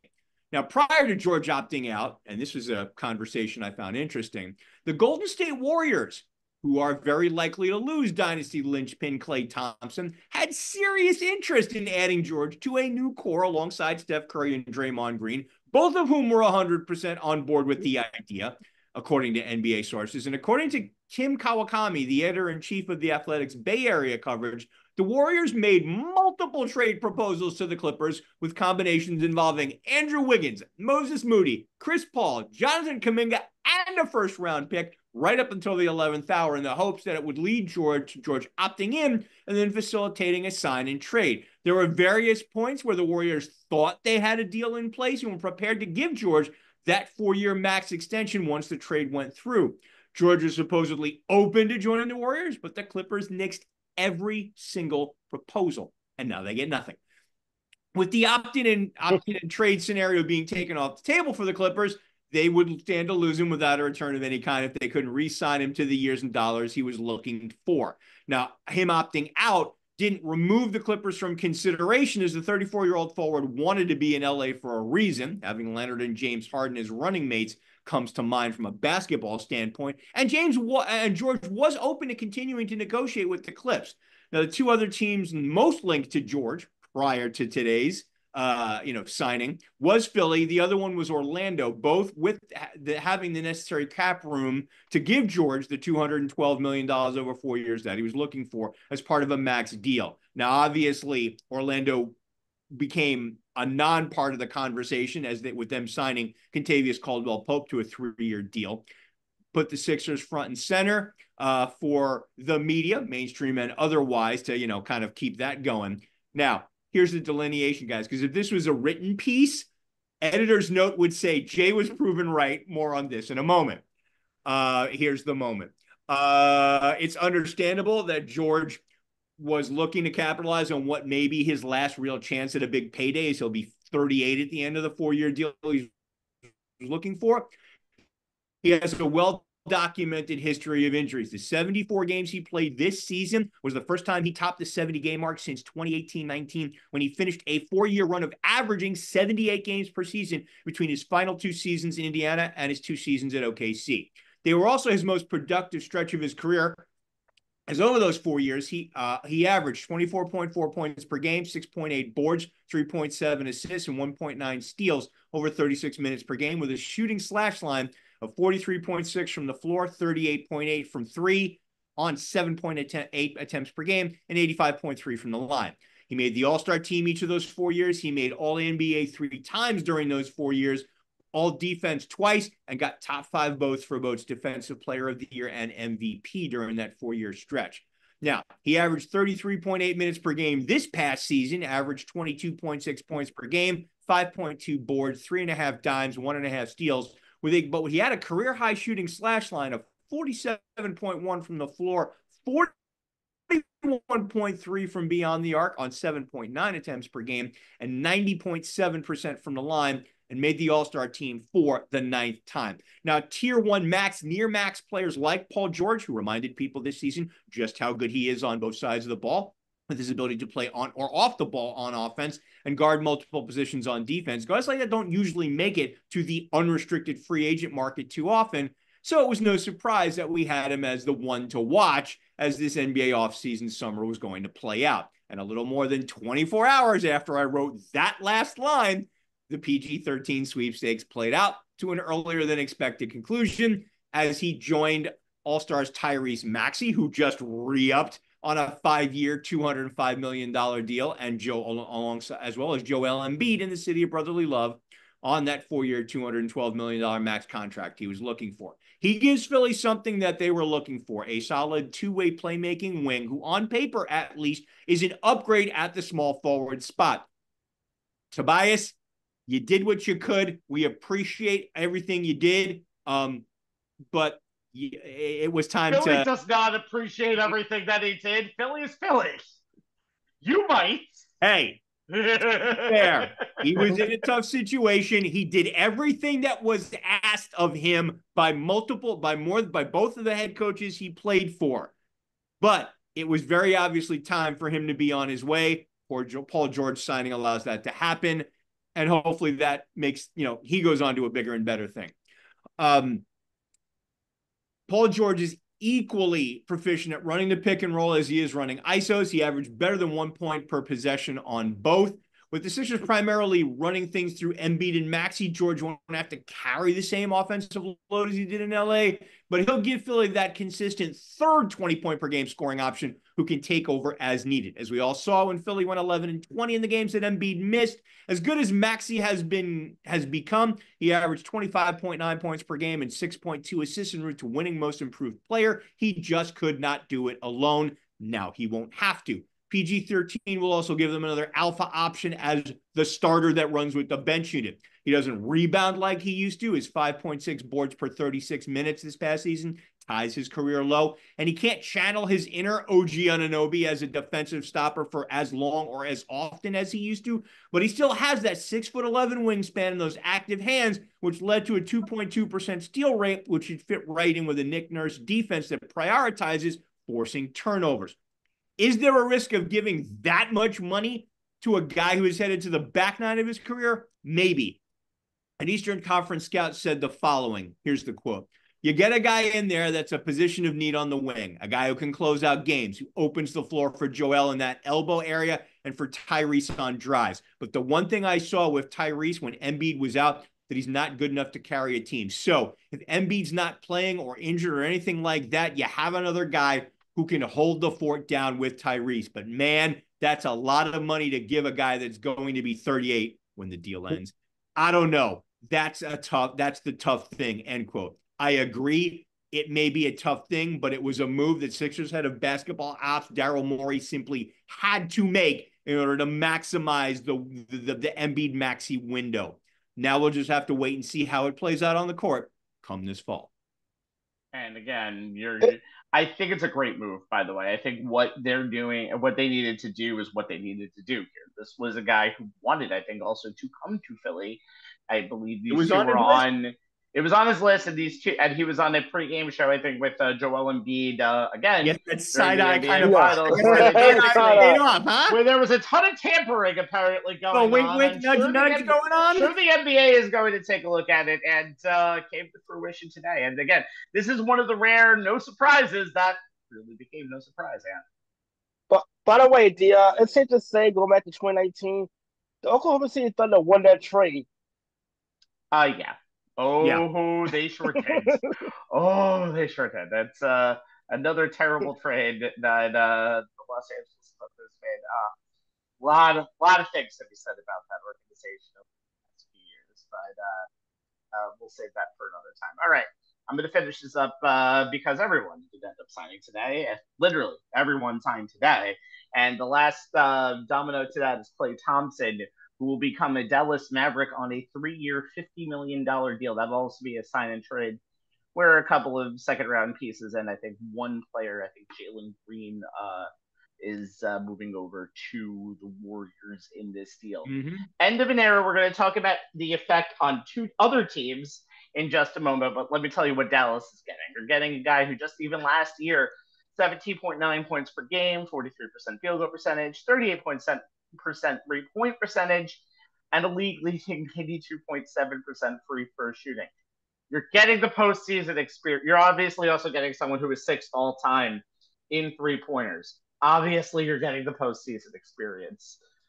Third most winningest playoff trio is now officially broken up. He had 98 wins in the playoffs and 158 career games in which he scored 19.2 points per game in those games. Kyrie, by the way, 23 points per game. Luka, 30 points per game. And now you have a three-headed monster now in playoff times. And that's good because in the finals, Dallas was not themselves offensively, only scoring 106.7 points per game per 100 possessions. That is not good if you want to win a championship. And there were times in that finals where Dallas just looked outmatched. The problem is the injuries have plagued Klay Thompson since he returned from an ACL injury in 2021.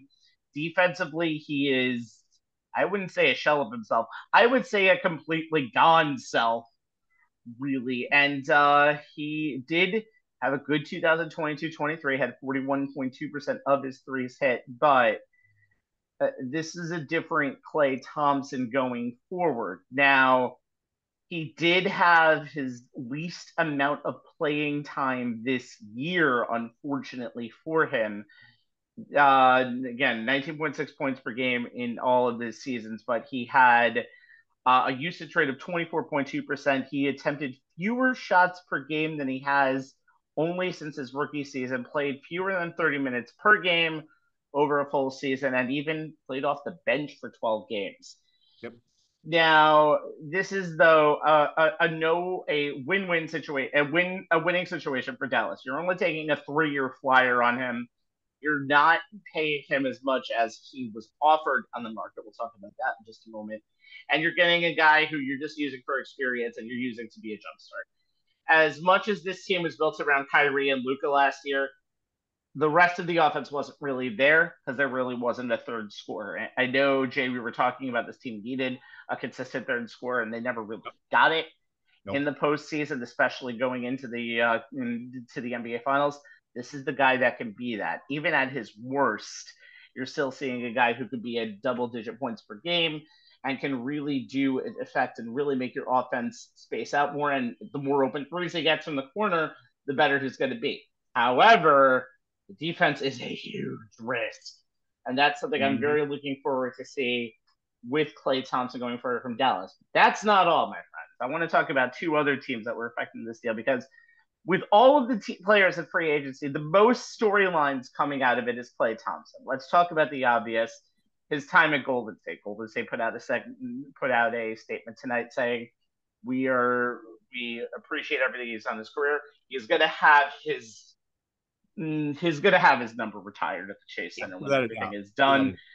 But he actually had offered last off season. They offered him a 2-year, $48 million extension, which he declined. Yeah. That turned out financially to probably be the wrong decision. And it just seemed like Klay Thompson was more unhappy as the season went on, even though he knew he was in his diminished state. And again, he went 0 for 10 in the play-in game against Sacramento. Not a good way to end your career. That's one side of the story, and we'll probably hear more. Now, Dallas and Golden State, by the way, is almost guaranteed. You were talking about, Anthony, what's the second half of that doubleheader? That's the second half of that doubleheader. That's the Dallas Golden State game on opening night. But one other storyline that I thought was very interesting.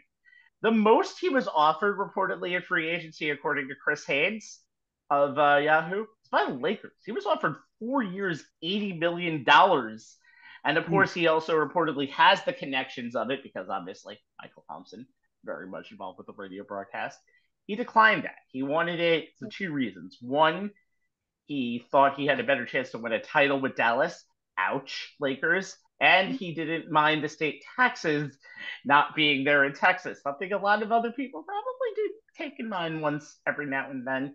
Yep. And so the Lakers are going to be really looking for their big fish in this free agency. Also, reportedly, by the way, they wanted to decide to trade D'Angelo Russell, and the Warriors said hell no to that faster than you could probably end this sentence. And so, really, this is a good move for Klay Thompson, I think. And this is a move that kind of had to be made for the Warriors to kind of move on into the next phase. I know they don't get their big fish in Paul George that they kind of wanted to and go for.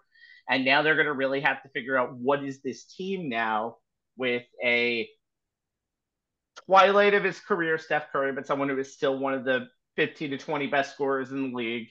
A definitely twilight of his career, Draymond Green, who we need to figure out what he wants to do with his life right now in terms of being a player. And a lot of young players in there. They released Chris Paul. Chris Paul became a Spur yesterday.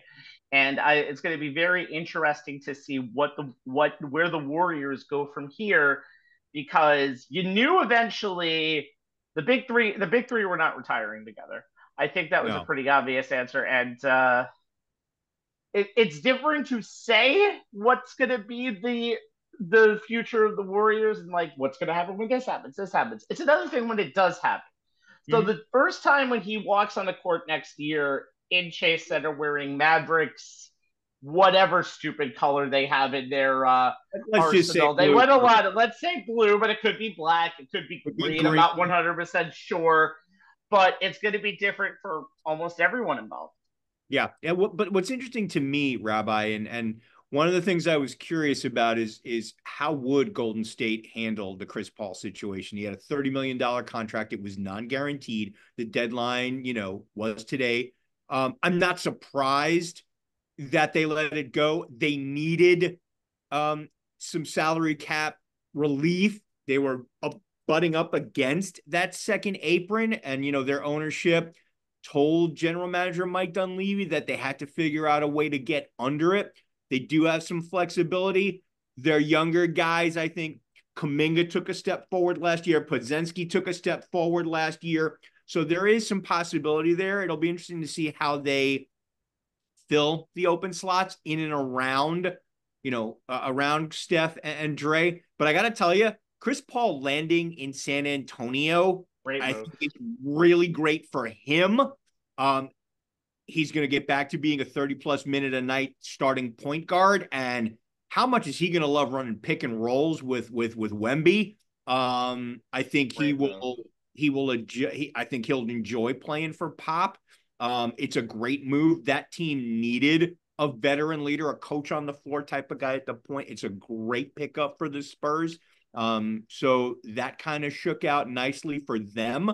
But yeah, I think the financial relief that Golden State got from losing Paul and losing Klay, emotionally as tough as that'll be, it actually now opens up some more options for them to actually fill the empty chairs with more than just end of bench guys. We'll see. Yeah. I'll say this too, for Klay Thompson. Game 6 Klay is always going to be a legend in Golden State, and obviously he deserves his jersey to be retired in the Raptors. But with the injuries the last 2 years, we kind of saw that Klay Thompson was not the same player. And he's a one-dimensional guy now. Yeah, he's sort of the flashes and everything. But what made Klay Thompson so good was that he was one of the better two-way players in the NBA, and we only really saw the offensive side. Defensively, he clearly was a step slower. And you couldn't really put him on. You couldn't really put him on the other team's best perimeter player anymore. And that was something that was one of the advantages that the Golden State Warriors had during those championship runs, particularly when they went up against those Kaplan teams, and you wanted somebody to guard Kyrie Irving. You couldn't leave Steph Curry on there. His Game 7, 2016, so you will put Klay Thompson on him, the bigger, stronger guy, and that worked to the Warriors' advantage. But from a basketball standpoint, for the Golden State Warriors, this is a team that I think they try to keep the big three window open longer than they needed to. That 2022 championship bought them some more time, but I think it was clear last 2023 when they got pretty much ran out of the building by the Laker team that was thrown together at the trade deadline, the playoffs. That this is a which we team talked about that on the show needed, that year. Yeah. yeah, to that needed to kind of start thinking about rebuilding and maybe um considering breaking up this big three in some capacity because they needed some depth. They needed to replenish the roster elsewhere. And they went out and got Chris Paul. And I felt like that roster got older Mm-hmm. and became more reliant on Steph Curry's brilliance as the season wore on. We saw in the playing game. They just had no chance of beating the younger, faster Sacramento team. Without Steph Curry scoring 50 points this time around, the game turned into a rout, and it was pretty much all she wrote. Yeah. But Clay Thompson, he gets a second leash on life. Well, he could be a pick and pop guy with Luca being a playmaker, Kyrie as well. And for the Warriors, that money they can probably add to the bench a little bit. And if we forget that one of the biggest strengths of the Warriors championship team is the fact that it was the model of strength in numbers. They had so much depth, not just to start lineup, but also come off the bench. They can put that money towards helping the roster elsewhere because Steph Curry is not going to be 30 points a game Steph Curry forever, and we don't know. And I think we all see Draymond is pretty much on borrowed time as far as his run with the Golden State Warriors at this point. Yeah. I mean, Rabbi, we knew that the Klay Thompson and Golden State Warrior divorce was going to be emotional. It wasn't going to be pretty, but we all knew it kind of was coming. And I think we all knew it both sides, I think, realized that it was inevitable and it had to happen. And, it's just unfortunate, but as y'all said, there was no way the big three were retiring together. You can only keep a window open for so long, and then that wind knocks that window down. And now the window is closed. Anyway, for Jay Kaplan and Anthony Strait, On the Sports Lines is over. I'm Stephen Rabinowitz. YouTube.com/On the Sports Lines on demand. Facebook.com/On the Sports Lines live. Like you should, kids. And Jay. And our Twitter, or as Rabbi calls it, is ONTH Sports Lines, where you will find a link to this show when the sun comes up. And occasionally we drop links to interesting nuggets in the world of sports that we think are worth your time to read and check out. All right, guys, we'll be back in a few weeks for That's all I got, Rabbi. Yep, I know. I got you now. We'll be back in 2 weeks for an all-star break edition of On the Sports Lines. But until then, just like Greg Berhalter and U.S. Soccer, worth it. Yes. Ooh. Good night, everyone. Good night, everyone.